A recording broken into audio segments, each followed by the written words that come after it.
Hey, what's up everyone? It's Zionic here, and today I'm going to show you guys how I've been farming my dark iron ore.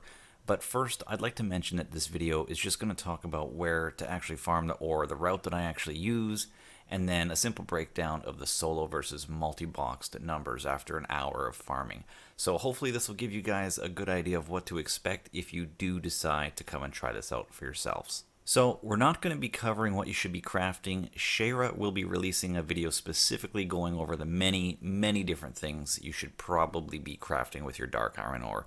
So please stay tuned for that. So for location, just head over to Molten Core, which is just inside Blackrock Mountain between Burning Steeps and Searing Gorge. And if you've never been to Molten Core before, just follow the chains in the center to the bottom and talk to this NPC here to enter the raid. So this is the route that I take as it covers most of the dark iron nodes. There may be better routes, but this is just what I prefer. There are a few nodes that I do skip if they're up because they can be annoying, slow you down, sometimes they pull a boss. Anyways, I skip the nodes that are directly inside Lucifron and Magmadar's cave, but I do clear inside the tunnels just before their room. There could be quite a few nodes in there. I also skip the nodes on the island behind Shazra, as swimming through the lava while multi-boxing can be a little bit glitchy, and the last nodes that I prefer to skip are the ones directly behind Golemeg, as they tend to pull the boss. I found using this route and skipping those nodes, on average, I get about 50 ore per run on each toon. Anyway, if we look closer at those numbers, this is what I typically get after farming Molten Core for an hour, solo versus multi-boxing. You'll notice that my multi-box run times are not quite as efficient compared to running them solo. There are a couple reasons for that, and these run times will vary for you too, depending on a few different factors. For me specifically, my multi-box team is a set of hunters, so the only real speed boost that I have is Cheetah and Trailblazer, which aren't really that exciting. When I run it solo on my hunters, I can do fancy, schmancy stuff like twirl around and use disengage and combine that with post haste, and I get a little sprint on top of that. But I can't really do that on my multi-box team. Disengage and multi-boxing isn't really a good combo.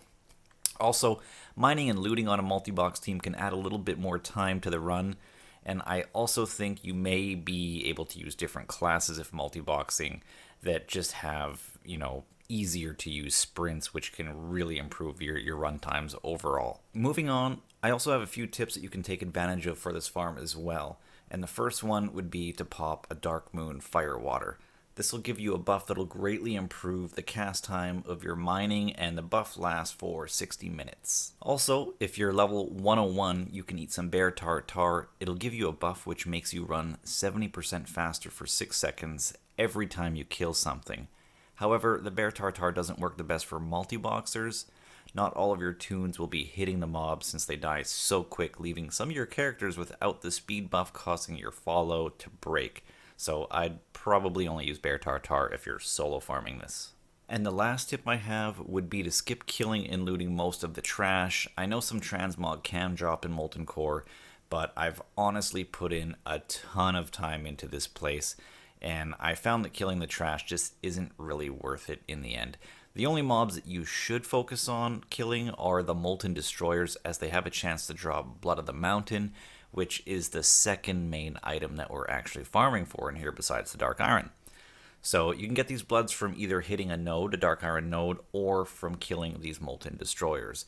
They can be worth roughly 1,000 gold apiece, so killing these is definitely worth it. Alright, I guess I shouldn't assume this goes without saying, but don't kill any of the bosses, guys, because if you do, you won't be able to reset the instance and run this over and over again. Alright, so I hope you guys found this information helpful, and as I mentioned earlier, please check back for the follow-up video on what you should be crafting with all of this dark iron ore. Shara should be releasing that later this week, and as always, please let me know your thoughts down below, and we'll see you guys in the next video.